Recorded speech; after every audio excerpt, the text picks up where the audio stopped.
भक्तों, भगवान गणेश बुद्धि, समृद्धि और संतान के दाता हैं। यदि आपके जीवन में संतान प्राप्ति में बाधा, संतान के स्वास्थ्य या भविष्य को लेकर चिंता या संतान से जुड़ी किसी भी प्रकार की समस्या है, तो आप श्री गणेश जी की आराधना और उनके मंत्रों का जाप अवश्य करें। भगवान गणेश के मंत्रों का नियमित 108 बार जाप करने से आपके पुत्र पर बने हुए सारे संकट एक बार में ही खत्म हो जाएंगे और आपके पुत्र पर भगवान गणेश की असीम कृपा बनी रहेगी। इसलिए आज हम आपको भगवान गणेश का एक ऐसा चमत्कारी और प्रभावशाली मंत्र बताने जा रहे हैं, जिस मंत्र के नियमित 108 बार जाप करने से आपका पुत्र हमेशा खुश रहेगा और उसका स्वास्थ्य हमेशा अच्छा बना रहेगा। आपके पुत्र को उसके भविष्य में कभी भी असफलता प्राप्त नहीं होगी, उसका जीवन हमेशा खुशियों से भर जाएगा। इसलिए प्यारे भक्तों, इस मंत्र का नियमित 108 बार जाप करें। यह गणेश जी का अचूक मंत्र है, इसलिए इस मंत्र का नियमित 108 बार जाप करें। यदि आप इस मंत्र का नियमित 108 बार जाप करने में असफल हैं, तो आप इस वीडियो को अपने मोबाइल फ़ोन पर या स्पीकर पर चलाकर नियमित सुनें। अगर आप भगवान गणेश जी की असीम कृपा प्राप्त करना चाहते हैं और उनका आशीर्वाद अपने ऊपर बनाए रखना चाहते हैं, तो इस वीडियो को लाइक और चैनल को सब्सक्राइब जरूर कर दीजिए और कमेंट बॉक्स में जय श्री गणेश अवश्य लिख दीजिए। तो चलिए भक्तों, मंत्र का जाप करना प्रारंभ करते हैं। ओम ग्लौम गम गणपतये सर्वदुष्ट ग्रहे बाधा विनाशाय स्वाहा।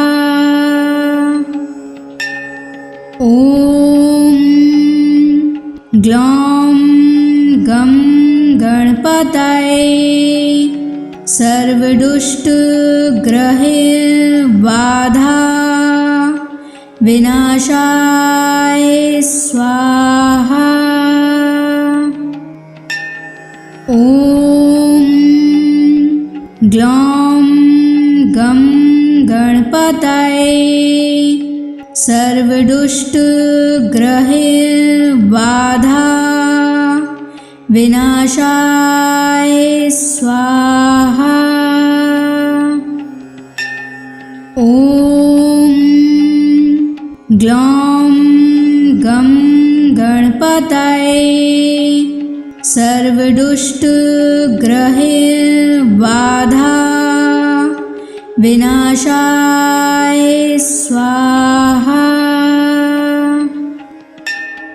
ओम ग्लौम गम गणपतये सर्वदुष्ट ग्रहे बाधा विनाशाय स्वाहा। ओम ग्लौम गम गणपतये सर्वदुष्ट ग्रहे बाधा विनाशाय स्वाहा। ओम ग्लौम गम गणपतये सर्वदुष्ट ग्रहे बाधा विनाशाय स्वाहा। ओम ग्लौम गम गणपतये सर्वदुष्ट ग्रहे बाधा विनाशाय स्वाहा। ओम ग्लौम गम गणपतये सर्वदुष्ट ग्रहे बाधा विनाशाय स्वाहा। ओम ग्लौम गम गणपतये सर्वदुष्ट ग्रहे बाधा विनाशाय स्वाहा। ओम ग्लौं गं गणपतये सर्वदुष्टग्रहबाधा विनाशाय स्वाहा। ॐ ग्लौं गं गणपतये सर्वदुष्टग्रहबाधा विनाशाय स्वाहा।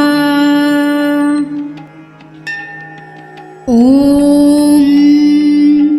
ग्लौं गं गणपतये सर्वदुष्टग्रहबाधा विनाशाय स्वाहा।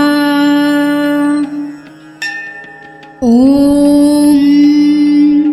ग्लौं गं गणपतये सर्वदुष्टग्रहबाधा विनाशाय स्वाहा। ॐ ग्लौं गं गणपतये सर्वदुष्टग्रहबाधा विनाशाय स्वाहा। ॐ ग्लौं गं गणपतये सर्वदुष्टग्रहबाधा विनाशाय स्वाहा। ॐ ग्लौं गं गणपतये सर्वदुष्टग्रहबाधा विनाशाय स्वाहा। ॐ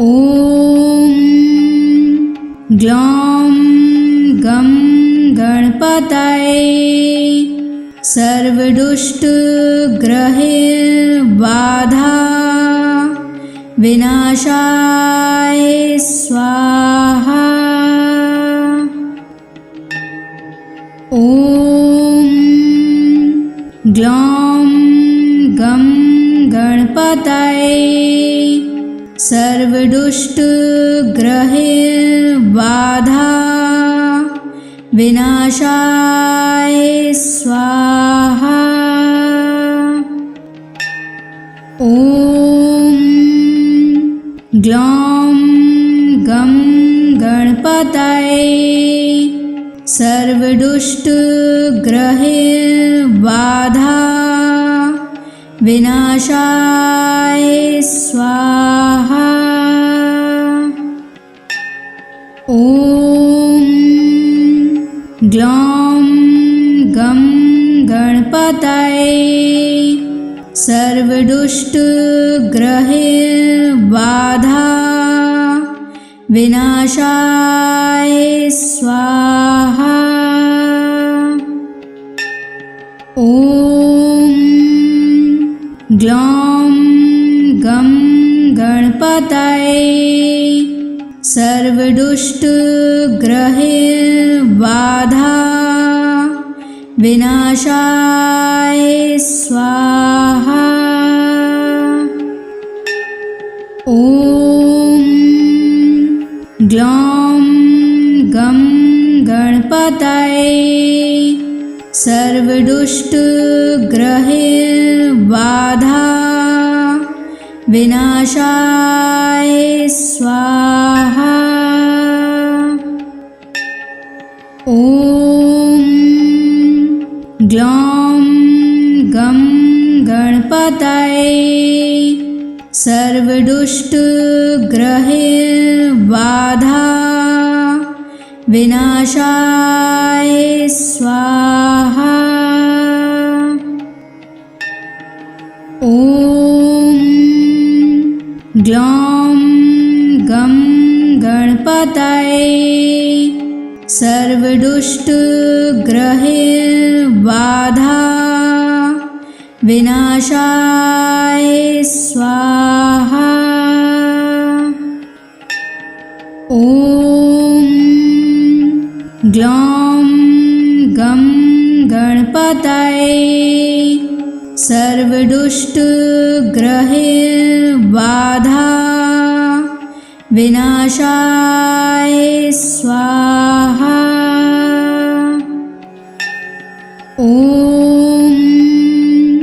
ग्लौं गं गणपतये सर्वदुष्टग्रहैर्बाधा विनाशाय स्वाहा। ॐ ग्लौं गं गणपतये सर्वदुष्टग्रहैर्बाधा विनाशाय स्वाहा। ॐ ग्लौं गं गणपतये सर्वदुष्टग्रहैर्बाधा विनाशाय स्वाहा। ॐ ग्लौं गं गणपतये सर्वदुष्टग्रहैर्बाधा विनाशाय स्वाहा। ॐ ग्लौं गं गणपतये सर्वदुष्टग्रहैर्बाधा विनाशाय स्वाहा। ॐ ग्लौं गं गणपतये सर्वदुष्टग्रहैर्बाधा विनाशाय स्वाहा। ॐ ग्लौं गं गणपतये सर्वदुष्टग्रहैर्बाधा विनाशाय स्वाहा। ॐ ग्लौं गं गणपतये सर्वदुष्टग्रहैर्बाधा विनाशाय स्वाहा। ॐ ग्लौं गं गणपतये सर्वदुष्टग्रहैर्बाधा विनाशाय स्वाहा। ॐ ग्लौं गं गणपतये सर्वदुष्टग्रहैर्बाधा विनाशाय स्वाहा। ॐ ग्लौं गं गणपतये सर्वदुष्टग्रहैर्बाधा विनाशाय स्वाहा। ॐ ग्लौं गं गणपतये सर्वदुष्टग्रहैर्बाधा विनाशाय स्वाहा। ॐ ग्लौं गं गणपतये सर्वदुष्टग्रहैर्बाधा विनाशाय स्वाहा। ॐ ग्लौं गं गणपतये सर्वदुष्टग्रहैर्बाधा विनाशाय स्वाहा। ॐ ग्लौं गं गणपतये सर्वदुष्टग्रहैर्बाधा विनाशाय स्वाहा। ॐ ग्लौं गं गणपतये सर्वदुष्टग्रहैर्बाधा विनाशाय स्वाहा। ॐ ग्लौं गं गणपतये सर्वदुष्टग्रहैर्बाधा विनाशाय स्वाहा। ॐ ग्लौं गं गणपतये सर्वदुष्टग्रहैर्बाधा विनाशाय स्वाहा। ॐ ग्लौं गं गणपतये सर्वदुष्टग्रहैर्बाधा विनाशाय स्वाहा। ॐ ग्लौं गं गणपतये सर्वदुष्टग्रहैर्बाधा विनाशाय स्वाहा। ॐ ग्लौं गं गणपतये सर्वदुष्टग्रहैर्बाधा विनाशाय स्वाहा। ॐ ग्लौं गं गणपतये सर्वदुष्टग्रहैर्बाधा विनाशाय स्वाहा। ॐ ग्लौं गं गणपतये सर्वदुष्टग्रहैर्बाधा विनाशाय स्वाहा। ॐ ग्लौं गं गणपतये सर्वदुष्टग्रहैर्बाधा विनाशाय स्वाहा। ॐ ग्लौं गं गणपतये सर्वदुष्टग्रहैर्बाधा विनाशाय स्वाहा। ॐ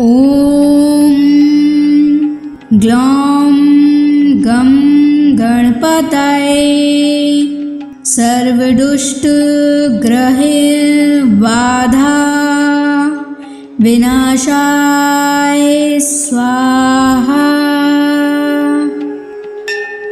ॐ ग्लौं गं गणपतये सर्वदुष्टग्रहैर्बाधा विनाशाय स्वाहा। ॐ ग्लौं गं गणपतये सर्वदुष्टग्रहबाधा विनाशाय स्वाहा। ॐ ग्लौं गं गणपतये सर्वदुष्टग्रहबाधा विनाशाय स्वाहा। ॐ ग्लौं गं गणपतये सर्वदुष्टग्रहबाधा विनाशाय स्वाहा। ॐ ग्लौं गं गणपतये सर्वदुष्टग्रहबाधा विनाशाय स्वाहा। ॐ ग्लौं गं गणपतये सर्वदुष्टग्रहबाधा विनाशाय स्वाहा। ॐ ग्लौं गं गणपतये सर्वदुष्टग्रहबाधा विनाशाय स्वाहा। ॐ ग्लौं गं गणपतये सर्वदुष्टग्रहबाधा विनाशाय स्वाहा। ॐ ग्लौं गं गणपतये सर्वदुष्टग्रहबाधा विनाशाय स्वाहा। ॐ ग्लौं गं गणपतये सर्वदुष्टग्रहबाधा विनाशाय स्वाहा। ॐ ग्लौं गं गणपतये सर्वदुष्टग्रहबाधा विनाशाय स्वाहा। ॐ ग्लौं गं गणपतये सर्वदुष्टग्रहबाधा विनाशाय स्वाहा। ॐ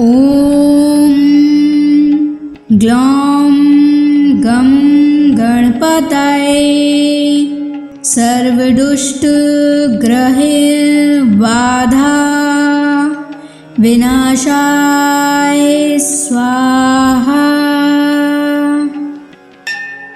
ॐ ग्लौं गं गणपतये सर्वदुष्टग्रहबाधा विनाशाय स्वाहा। ॐ ग्लौं गं गणपतये सर्वदुष्टग्रहबाधा विनाशाय स्वाहा। ॐ ग्लौं गं गणपतये सर्वदुष्टग्रहबाधा सर्वदुष्टग्रहैर्बाधा विनाशाय स्वाहा। ॐ ग्लौं गं गणपतये सर्वदुष्टग्रहैर्बाधा विनाशाय स्वाहा। ॐ ग्लौं गं गणपतये सर्वदुष्टग्रहैर्बाधा विनाशाय स्वाहा। ॐ ग्लौं गं गणपतये सर्वदुष्टग्रहैर्बाधा विनाशाय स्वाहा। ॐ ग्लौं गं गणपतये सर्वदुष्टग्रहैर्बाधा विनाशाय स्वाहा। ॐ ग्लौं गं गणपतये सर्वदुष्टग्रहैर्बाधा विनाशाय स्वाहा। ॐ ग्लौं गं गणपतये सर्वदुष्टग्रहैर्बाधा विनाशाय स्वाहा। ॐ ग्लौं गं गणपतये सर्वदुष्टग्रहैर्बाधा विनाशाय स्वाहा। ॐ ग्लौं गं गणपतये सर्वदुष्टग्रहैर्बाधा विनाशाय स्वाहा। ॐ ग्लौं गं गणपतये सर्वदुष्टग्रहैर्बाधा विनाशाय स्वाहा। ॐ ग्लौं गं गणपतये सर्वदुष्टग्रहैर्बाधा विनाशाय स्वाहा। ॐ ग्लौं गं गणपतये सर्वदुष्टग्रहैर्बाधा विनाशाय स्वाहा। ॐ ग्लौं गं गणपतये सर्वदुष्टग्रहैर्बाधा विनाशाय स्वाहा। ॐ ग्लौं गं गणपतये सर्वदुष्टग्रहैर्बाधा विनाशाय स्वाहा। ॐ ग्लौं गं गणपतये सर्वदुष्टग्रहैर्बाधा विनाशाय स्वाहा। ॐ ग्लौं गं गणपतये सर्वदुष्टग्रहैर्बाधा विनाशाय स्वाहा। ॐ ग्लौं गं गणपतये सर्वदुष्टग्रहैर्बाधा विनाशाय स्वाहा। ॐ ग्लौं गं गणपतये सर्वदुष्टग्रहैर्बाधा विनाशाय स्वाहा। ॐ ग्लौं गं गणपतये सर्वदुष्टग्रहैर्बाधा विनाशाय स्वाहा। ॐ ग्लौं गं गणपतये सर्वदुष्टग्रहैर्बाधा विनाशाय स्वाहा। ॐ ग्लौं गं गणपतये सर्वदुष्टग्रहैर्बाधा विनाशाय स्वाहा। ॐ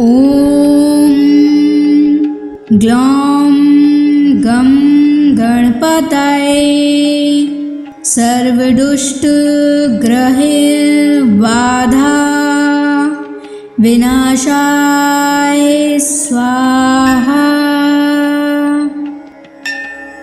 ॐ ग्लौं गं गणपतये सर्वदुष्टग्रहैर्बाधा विनाशाय स्वाहा। ॐ ग्लौं गं गणपतये सर्वदुष्टग्रहैर्बाधा विनाशाय स्वाहा। ॐ ग्लौं गं गणपतये सर्वदुष्टग्रहैर्बाधा विनाशाय स्वाहा। ॐ ग्लौं गं गणपतये सर्वदुष्टग्रहैर्बाधा विनाशाय स्वाहा। ॐ ग्लौं गं गणपतये सर्वदुष्टग्रहैर्बाधा विनाशाय स्वाहा। ॐ ग्लौं गं गणपतये सर्वदुष्टग्रहैर्बाधा विनाशाय स्वाहा। ॐ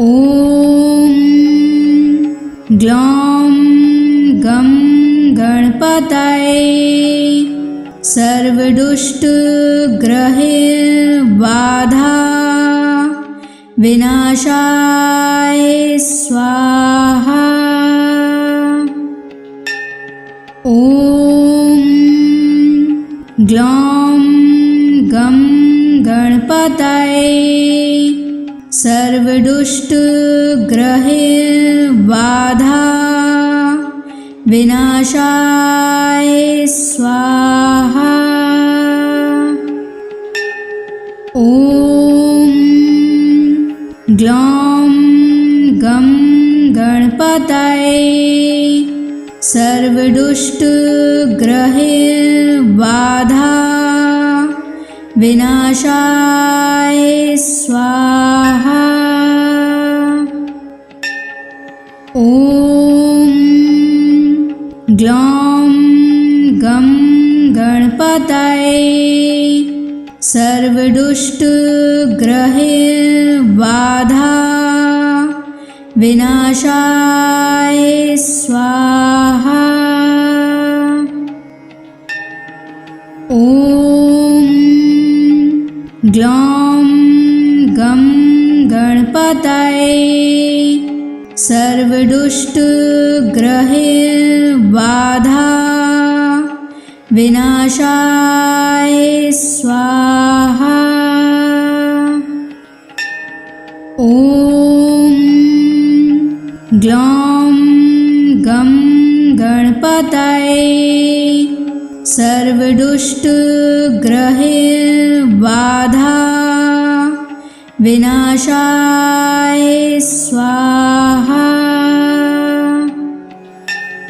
ॐ ग्लौं गं गणपतये सर्वदुष्टग्रहबाधा विनाशाय स्वाहा। ॐ ग्लौं गं गणपतये सर्वदुष्टग्रहबाधा विनाशाय स्वाहा। ॐ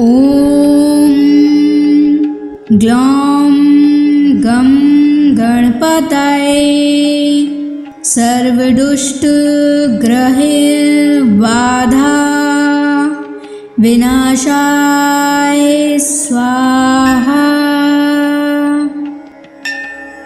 ॐ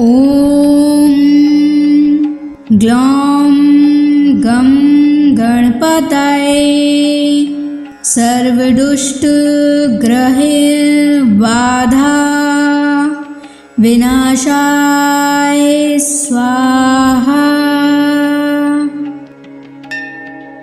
ॐ ग्लौं गं गणपतये सर्वदुष्टग्रहबाधा विनाशाय स्वाहा। ॐ ग्लौं गं गणपतये सर्वदुष्टग्रहबाधा विनाशाय स्वाहा। ॐ ग्लौं गं गणपतये सर्वदुष्टग्रहबाधा विनाशाय स्वाहा। ॐ ग्लौं गं गणपतये सर्वदुष्टग्रहबाधा विनाशाय स्वाहा। ॐ ग्लौं गं गणपतये सर्वदुष्टग्रहबाधा विनाशाय स्वाहा। ॐ ग्लौं गं गणपतये सर्वदुष्टग्रहैर्बाधा विनाशाय स्वाहा। ॐ ग्लौं गं गणपतये सर्वदुष्टग्रहैर्बाधा विनाशाय स्वाहा। ॐ ग्लौं गं गणपतये सर्वदुष्टग्रहैर्बाधा विनाशाय स्वाहा। ॐ ग्लौं गं गणपतये सर्वदुष्टग्रहैर्बाधा विनाशाय स्वाहा। ॐ ग्लौं गं गणपतये सर्वदुष्टग्रहैर्बाधा विनाशाय स्वाहा। ॐ ग्लौं गं गणपतये सर्वदुष्टग्रहैर्बाधा विनाशाय स्वाहा। ॐ ग्लौं गं गणपतये सर्वदुष्टग्रहैर्बाधा विनाशाय स्वाहा। ॐ ग्लौं गं गणपतये सर्वदुष्टग्रहैर्बाधा विनाशाय स्वाहा। ॐ ग्लौं गं गणपतये सर्वदुष्टग्रहैर्बाधा विनाशाय स्वाहा। ॐ ग्लौं गं गणपतये सर्वदुष्टग्रहैर्बाधा विनाशाय स्वाहा। ॐ ग्लौं गं गणपतये सर्वदुष्टग्रहैर्बाधा विनाशाय स्वाहा। ॐ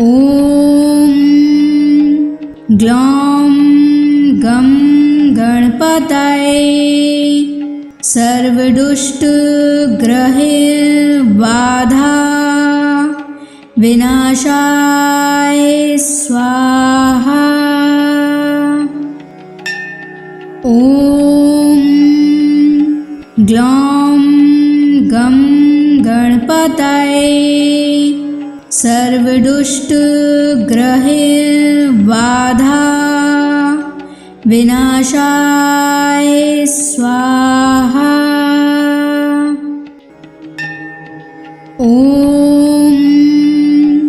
ग्लौं गं गणपतये सर्वदुष्टग्रहैर्बाधा विनाशाय स्वाहा। ॐ ग्लौं गं गणपतये सर्वदुष्टग्रहैर्बाधा विनाशाय स्वाहा। ॐ ग्लौं गं गणपतये सर्वदुष्टग्रहबाधा विनाशाय स्वाहा। ॐ ग्लौं गं गणपतये सर्वदुष्टग्रहबाधा विनाशाय स्वाहा। ॐ ग्लौं गं गणपतये सर्वदुष्टग्रहबाधा विनाशाय स्वाहा। ॐ ग्लौं गं गणपतये सर्वदुष्टग्रहबाधा विनाशाय स्वाहा। ॐ ग्लौं गं गणपतये सर्वदुष्टग्रहबाधा विनाशाय स्वाहा।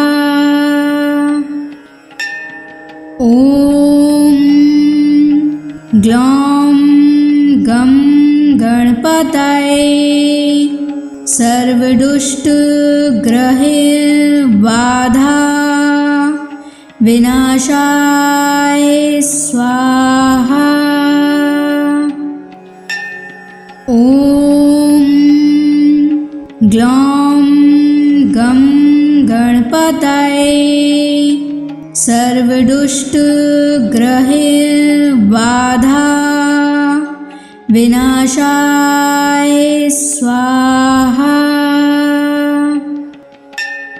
ॐ ग्लौं गं गणपतये सर्वदुष्टग्रहबाधा विनाशाय स्वाहा। ॐ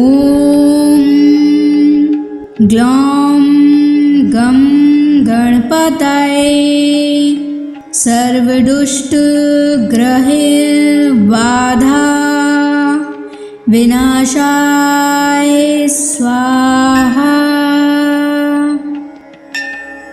ॐ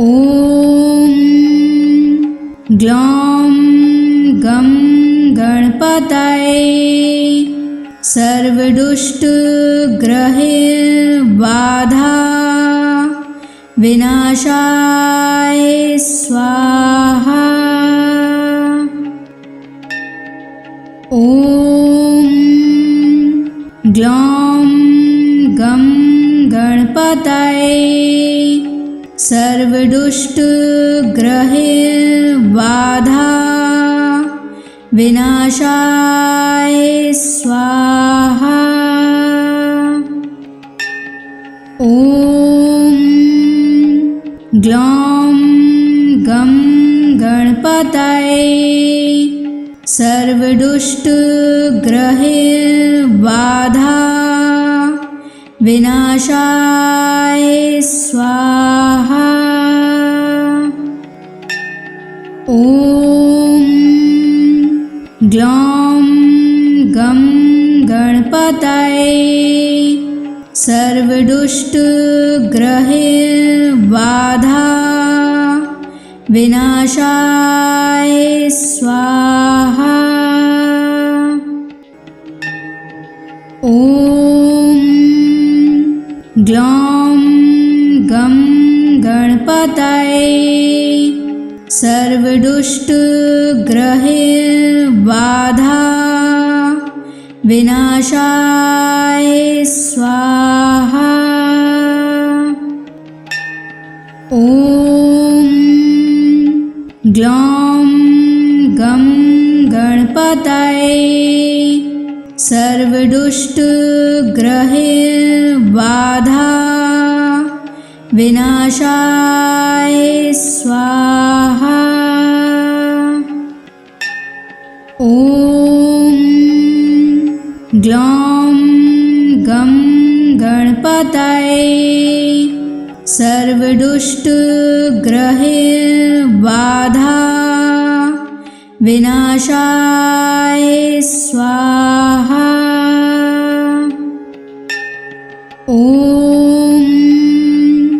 ग्लौं गं गणपतये सर्वदुष्टग्रहबाधा विनाशाय स्वाहा।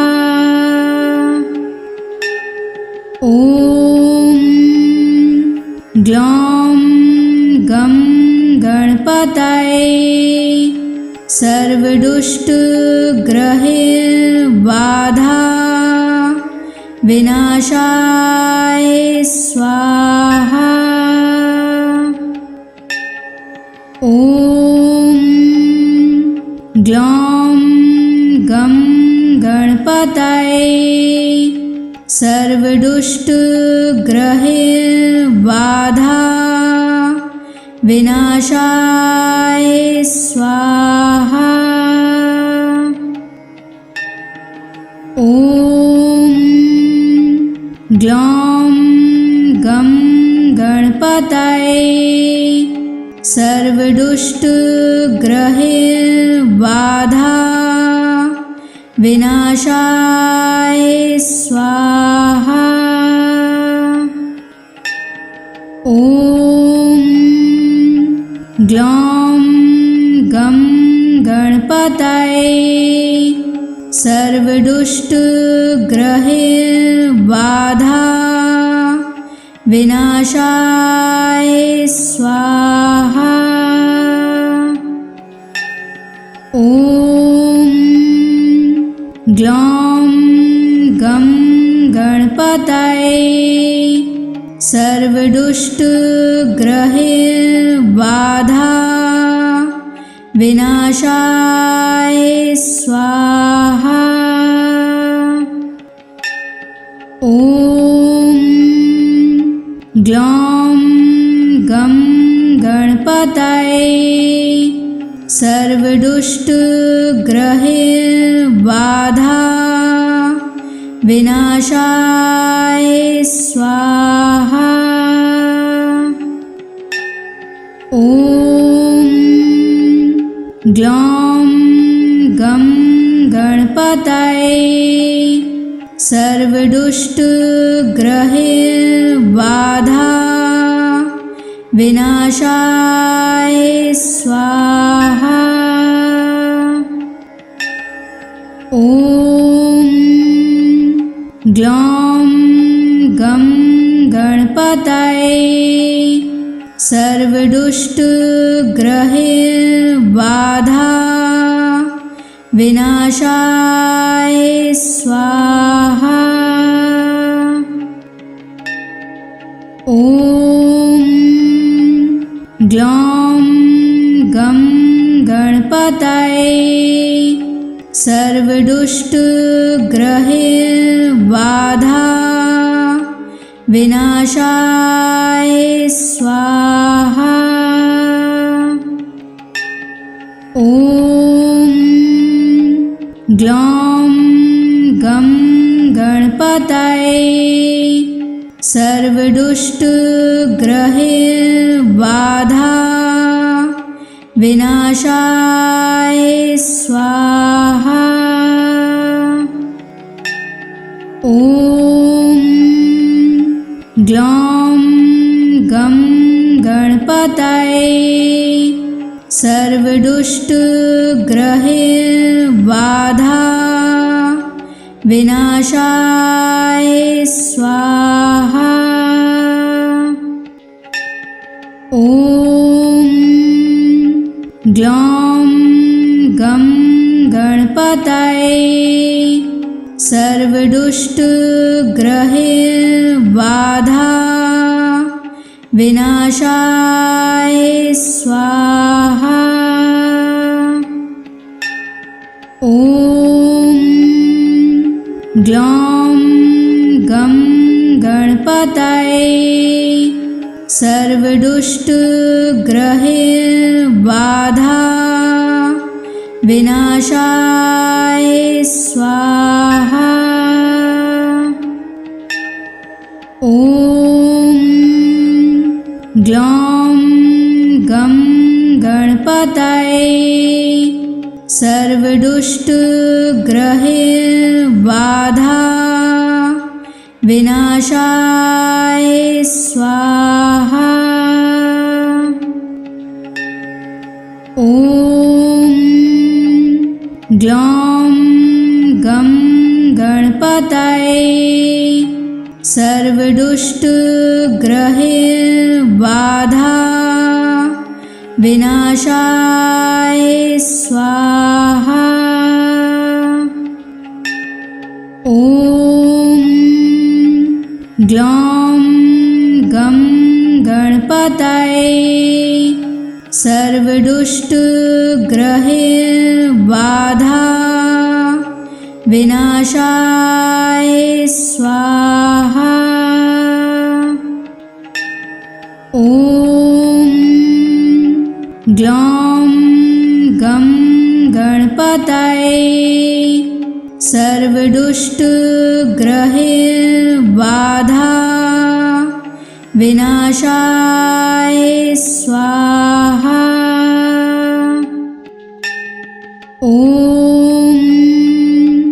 ग्लौं गं गणपतये सर्वदुष्टग्रहबाधा विनाशाय स्वाहा। ॐ ग्लौं गं गणपतये सर्वदुष्टग्रहबाधा विनाशाय स्वाहा। ॐ ग्लौं गं गणपतये सर्वदुष्टग्रहबाधा विनाशाय स्वाहा। ॐ ग्लौं गं गणपतये सर्वदुष्टग्रहबाधा विनाशाय स्वाहा। ॐ ग्लौं गं गणपतये सर्वदुष्टग्रहबाधा विनाशाय स्वाहा। ॐ ग्लौं गं गणपतये सर्वदुष्टग्रहबाधा विनाशाय स्वाहा। ॐ ग्लौं गं गणपतये सर्वदुष्टग्रहबाधा विनाशाय स्वाहा। ॐ ग्लौं गं गणपतये सर्वदुष्टग्रहबाधा विनाशाय स्वाहा। ॐ ग्लौं गं गणपतये सर्वदुष्टग्रहबाधा विनाशाय स्वाहा। ॐ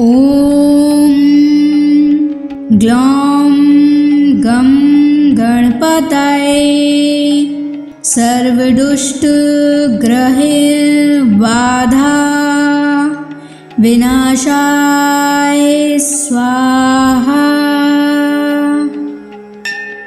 ॐ ग्लौं गं गणपतये सर्वदुष्टग्रहैर्बाधा विनाशाय स्वाहा। ॐ ग्लौं गं गणपतये सर्वदुष्टग्रहैर्बाधा विनाशाय स्वाहा। ॐ ग्लौं गं गणपतये सर्वदुष्टग्रहैर्बाधा विनाशाय स्वाहा। ॐ ग्लौं गं गणपतये सर्वदुष्टग्रहैर्बाधा विनाशाय स्वाहा। ॐ ग्लौं गं गणपतये सर्वदुष्टग्रहैर्बाधा विनाशाय स्वाहा। ॐ ग्लौं गं गणपतये सर्वदुष्टग्रहैर्बाधा विनाशाय स्वाहा। ॐ ग्लौं गं गणपतये सर्वदुष्टग्रहैर्बाधा विनाशाय स्वाहा। ॐ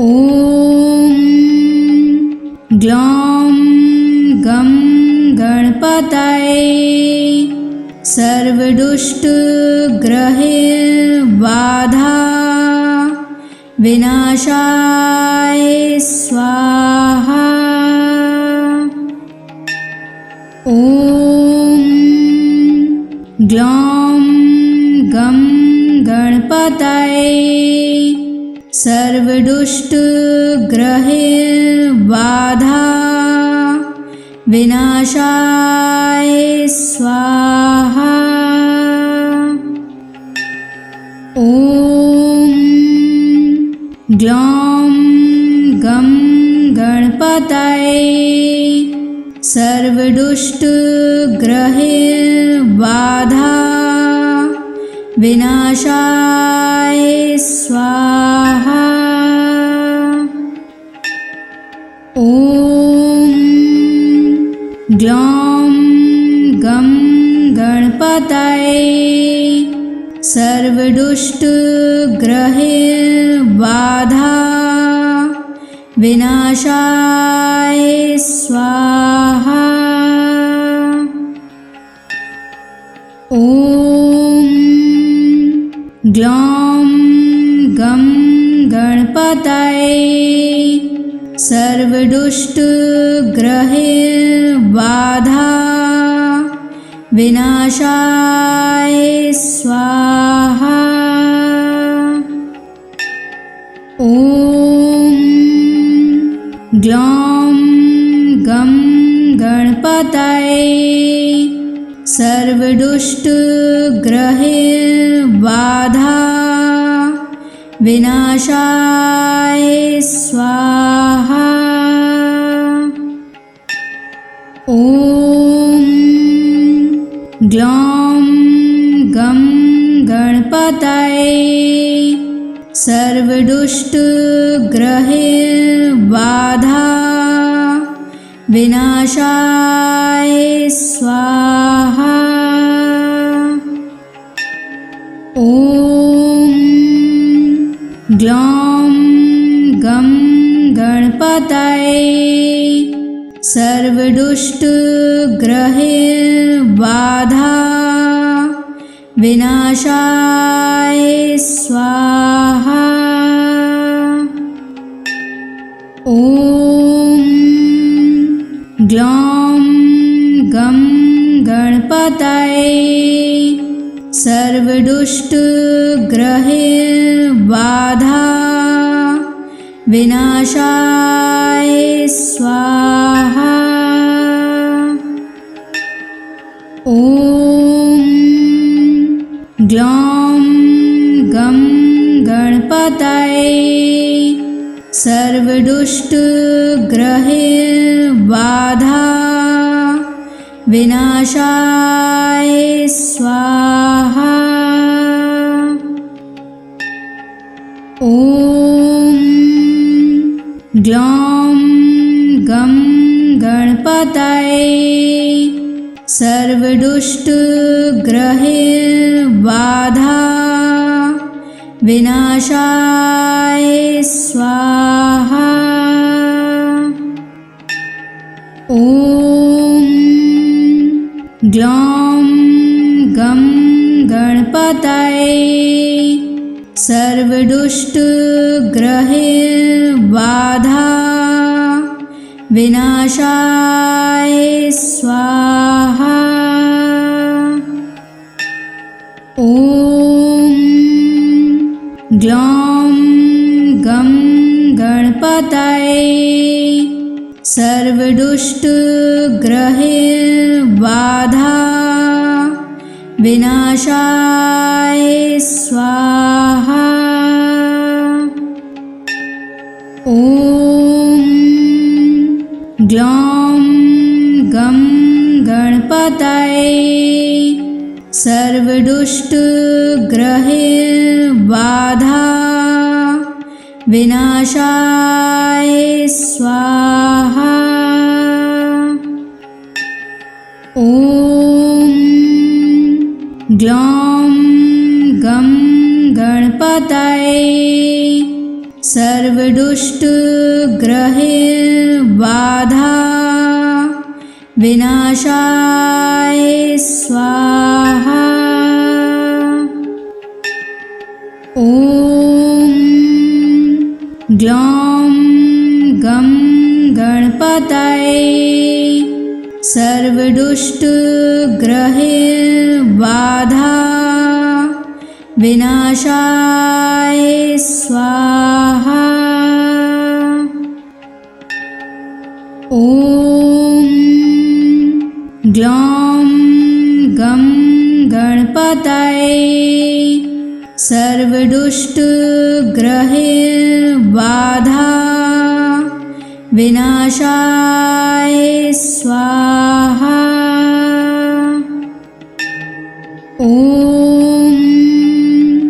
ग्लौं गं गणपतये सर्वदुष्टग्रहबाधा विनाशाय स्वाहा।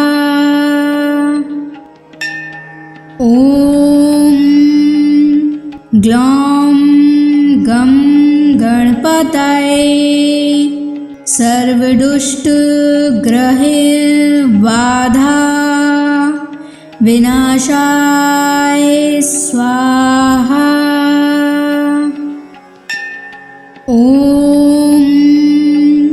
ग्लौं गं गणपतये सर्वदुष्टग्रहबाधा विनाशाय स्वाहा। ॐ ग्लौं गं गणपतये सर्वदुष्टग्रहबाधा विनाशाय स्वाहा। ॐ ग्लौं गं गणपतये सर्वदुष्टग्रहबाधा विनाशाय स्वाहा। ॐ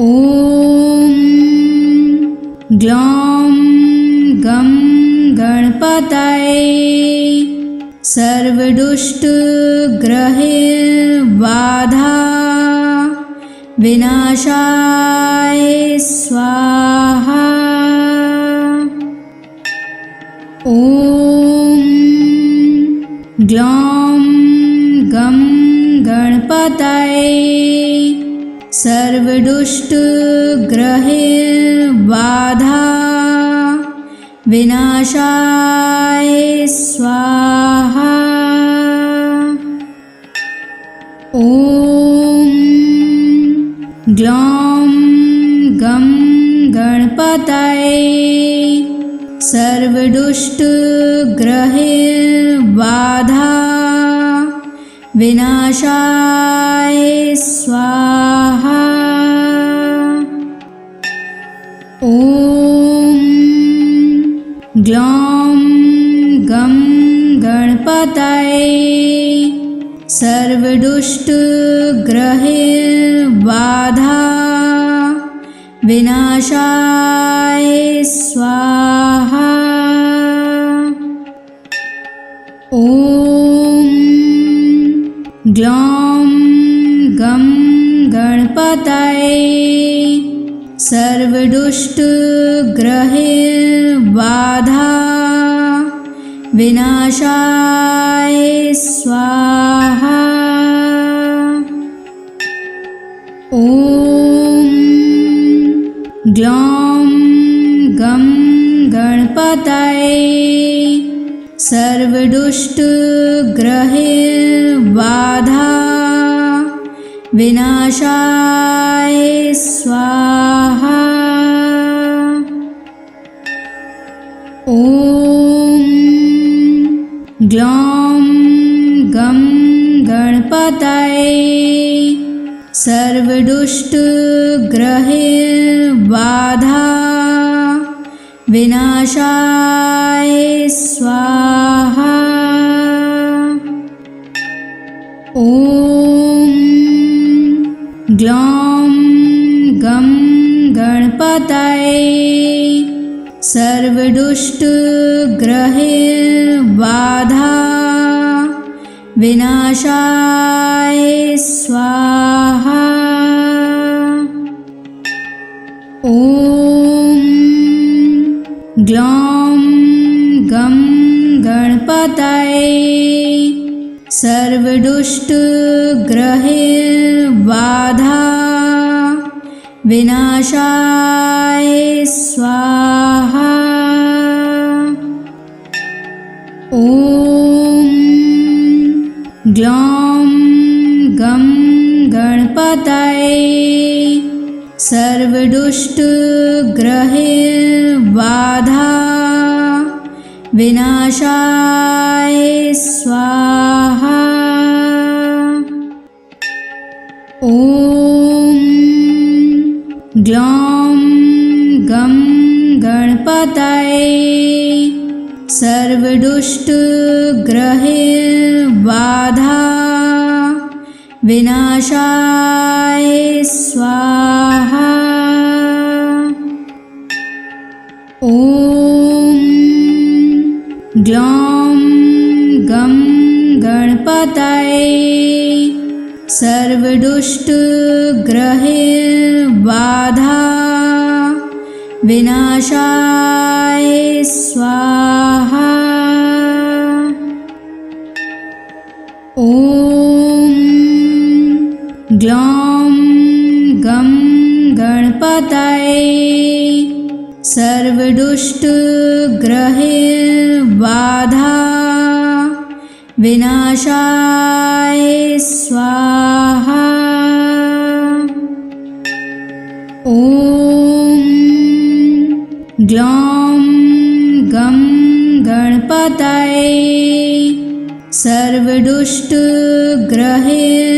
बाधा विनाशाय स्वाहा। ॐ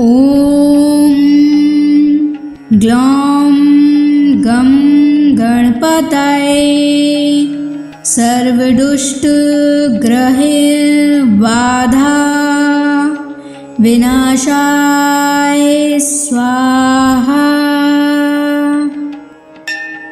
ॐ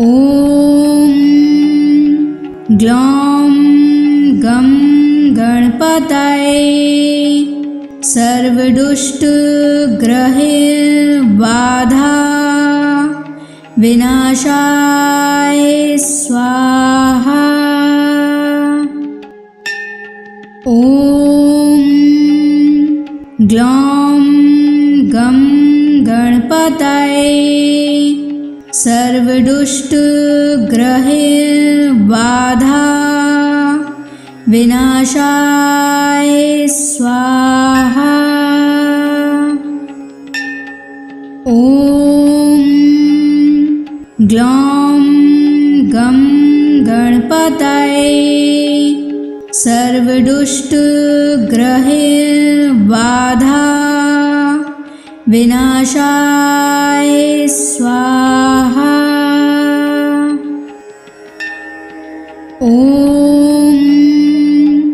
ग्लौं गं गणपतये सर्वदुष्टग्रहबाधा विनाशाय स्वाहा। ॐ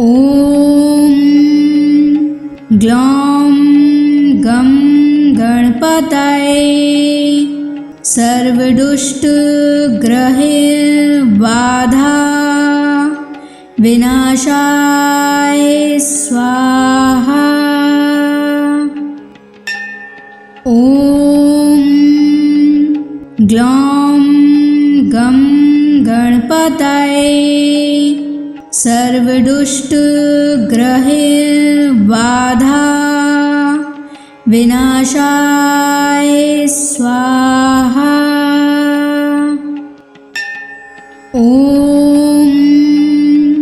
ग्लौं गं गणपतये सर्वदुष्टग्रहबाधा विनाशाय स्वाहा। ॐ ग्लौं गं गणपतये सर्वदुष्टग्रहबाधा विनाशाय स्वाहा। ॐ ग्लौं गं गणपतये सर्वदुष्टग्रहबाधा विनाशाय स्वाहा। ॐ ग्लौं गं गणपतये सर्वदुष्टग्रहबाधा विनाशाय स्वाहा। ॐ ग्लौं गं गणपतये सर्वदुष्टग्रहबाधा विनाशाय स्वाहा। ॐ ग्लौं गं गणपतये सर्वदुष्टग्रहबाधा विनाशाय स्वाहा। ॐ ग्लौं गं गणपतये सर्वदुष्टग्रहबाधा विनाशाय स्वाहा। ॐ ग्लौं गं गणपतये सर्वदुष्टग्रहबाधा विनाशाय स्वाहा। ॐ ग्लौं गं गणपतये सर्वदुष्टग्रहबाधा विनाशाय स्वाहा। ॐ ग्लौं गं गणपतये सर्वदुष्टग्रहबाधा विनाशाय स्वाहा। ॐ ग्लौं गं गणपतये सर्वदुष्टग्रहबाधा विनाशाय स्वाहा। ॐ ग्लौं गं गणपतये सर्वदुष्टग्रहबाधा विनाशाय स्वाहा। ॐ ग्लौं गं गणपतये सर्वदुष्टग्रहबाधा विनाशाय स्वाहा। ॐ ग्लौं गं गणपतये सर्वदुष्टग्रहबाधा विनाशाय स्वाहा। ॐ ग्लौं गं गणपतये सर्वदुष्टग्रहबाधा विनाशाय स्वाहा। ॐ ग्लौं गं गणपतये सर्वदुष्टग्रहबाधा विनाशाय स्वाहा। ॐ ग्लौं गं गणपतये सर्वदुष्टग्रहबाधा विनाशाय स्वाहा। ॐ ग्लौं गं गणपतये सर्वदुष्टग्रहबाधा ॐ ग्लौं गं गणपतये सर्वदुष्टग्रहबाधा विनाशाय स्वाहा।